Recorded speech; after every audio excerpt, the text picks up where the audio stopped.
네, 안녕하세요. 임대박사 투데이입니다. 오늘은 오래간만에 아침 방송을 하네요.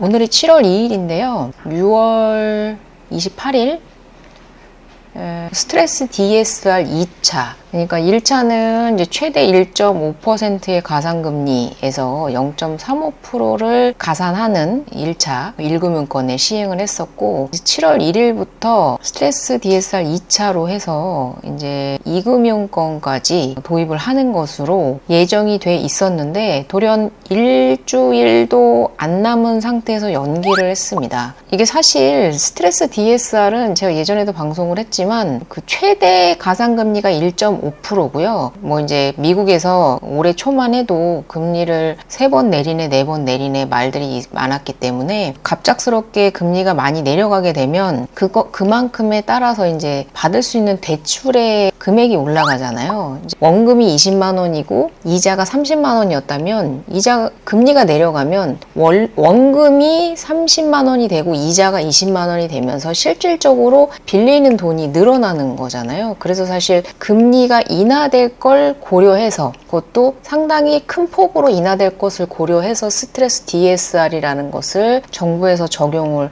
했다라고 저는 인지를 하고 있는데, 사실 지금 상황에서는 미국에서 올해 금리를 많아야 한 번에서 2번 정도 인하를 하겠다고 했기 때문에 사실 이 스트레스 DSR을 적용한 것이 큰 의미가 없어져 버렸습니다. 폭발적인 금리 인하가 없기 때문에 크게 영향이 없는 상태거든요. 근데 이게 주택담보대출, 그러니까 아파트를 사시는 분들의 입장에서는 한 1, 2천 차이거든요. 그래서 아파트를 구매하시는 분들한테는 사실 주담대 대출에는 큰 영향이 없다, 스트레스 DSR은. 근데 이제 왜 스트레스 DSR을 연기를 했느냐, 이제 뉴스를 보시면 아시겠지만 최근에요, 그 자영업자 분들이요, 사업자 대출 있잖아요. 이게 지금 연체액이 11조라고 합니다. 그러니까 이게 역대 최대 수준이라고 하는데, 전 금융권에서의 연체율이 1.66%, 11년 내 최고치라고 하고, 사업자 가계대출, 그리고 사업자 대출과 가계대출 합쳐서 지금 1000조가 넘는 상태인데, 그 취약차주 같은 경우에는 연소득의 65% 정도를 빚을 갚는 데 사용을 하고 있다고 합니다. 이게 취약차주라는 게 이제 저신용 소득자분들이 신용카드 대출이나 2금융권, 그 밖에 기타 대출을 받아서 사용을 해서, 제가 한번 검색을 해봤는데 이게 자영업자 사업자 대출이요, 많게는 20%까지 이자율을 보이는 대출도 있더라고요. 저신용 저소득자분들이 대출을 받으실 때 오히려 그 이자에 대한 부담이 상당히 크다. 그렇다고 대출이 많이 나오시는 것도 아닌데 이자의 부담은 상당히 큰 상태인데, 이 스트레스 DSR이 아파트 담보대출에는 크게 영향이 없고, 어차피 아파트를 사시는 분들은 어느 정도 소득이 담보되시는 분들이고 안정적으로 빚을 갚을 수 있는 능력이 되시는 분들이라고 본다면, 기본적으로 DSR에 적용을 받으면서도 아파트를 사실 수 있는 분들이라면, 그래서 지금 사실 담보대출에 대한 연체율은요, 계속해서 안정적인 상황을 유지를 하고 있습니다. 1%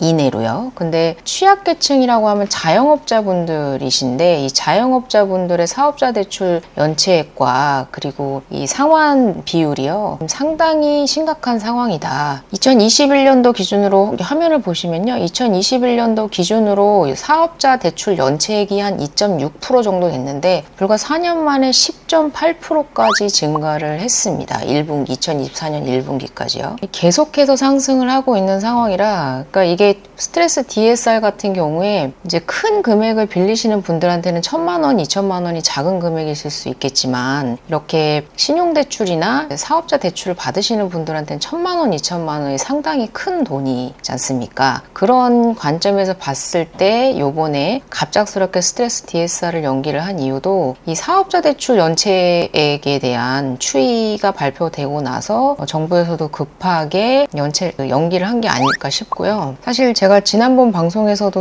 그 아파트 담보대출에 대한 연체율이 안정적으로 빚 잘 갚고 계신다, 그래서 아파트가 뭐 가격이 폭락할 그럴 여지는 없다라고 말씀을 드렸는데, 그와 반대로 지금 취약계층이나 자영업자 분들께서는 사업을 하시면서 상당히 어려운 생활을 하고 계신다라는 것을 알 수가 있고요. 있으신 분들은 더 갚기 위해서 대출을 왜 안 내주냐고 아우성인 것이고, 없으신 분들은 살기 위해서 대출을 받으시는 건데, 이런 스트레스 DSR로 인해서 빌릴 수 있는 돈은 더 적어지는 그런 상황이 되기 때문에 자기의 생존과도 어떻게 보면 직결되어 있는 문제이기 때문에 쉽게 볼 문제는 아닌 것 같습니다. 그래서 3차도 내년 1월 달에 100% 시행, 그러니까 1.5%에 대한 가산금리를 100% 적용하겠다고 발표를 했었는데, 이번에 7월 달에서 9월 달로 연기를 하면서 신용카드 대출까지 포함이거든요. 3차 같은 경우에는요.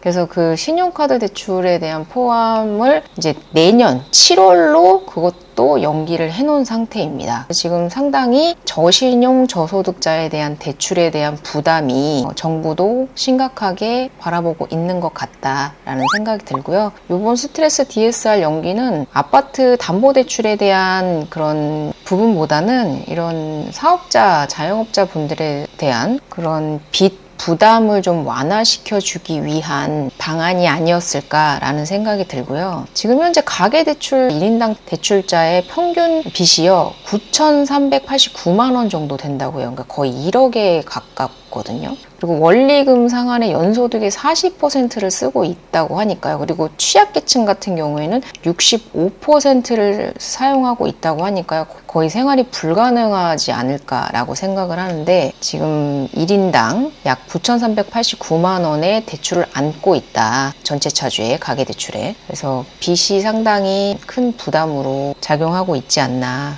라는 생각이 드네요. 대출 상환 측면에서 이제 가장 어려우신 취약차주분들께서 지금 DSR 기준 64.8% 정도, 그러니까 제가 아까 방금 말씀드린 대로 약 65% 정도를 빚을 갚는 데 사용을 하고 계신데, 이게 그러니까 생계비 정도를 제외한 모든 비용이 취약계층 같은 경우에는 빚을 갚는 데 쓰고 있다. 가계부채, 이게 참 근데 문제인 게, 아파트 담보대출로 생각을 해본다면 대출의 금리를 내려주면 담보대출이 늘어나면서 아파트값이 상승을 할 요인이 되면서, 반대로는 사업자 그리고 또는 자영업자 분들 같은 경우에는 이자 부담 때문에 고사위기에 놓여있다. 그런 이중적인 측면이 있어서 참 이번에 스트레스 DSR은 그래서 연기를 한 것 같고요. 5월 달에 최종적으로 아파트 서울의 매매 거래량이 5천 건을 돌파하지는 못했는데요. 거의 5천 건에 육박하게 거래가 진행이 됐고, 지금 이제 7월 달인데요. 6월 중순 기준 해서 거래량이 3천 건이 넘었거든요. 이번 6월 달 같은 경우에는 5천 건은 이제 당연히 돌파할 것으로 예상하고 6천 건도 넘어갈 것으로 예상을 하고 있고, 지금 속도가 상당히 빠르다는 거를 국토교통부 실거래가 거래량을 보면 알 수가 있습니다.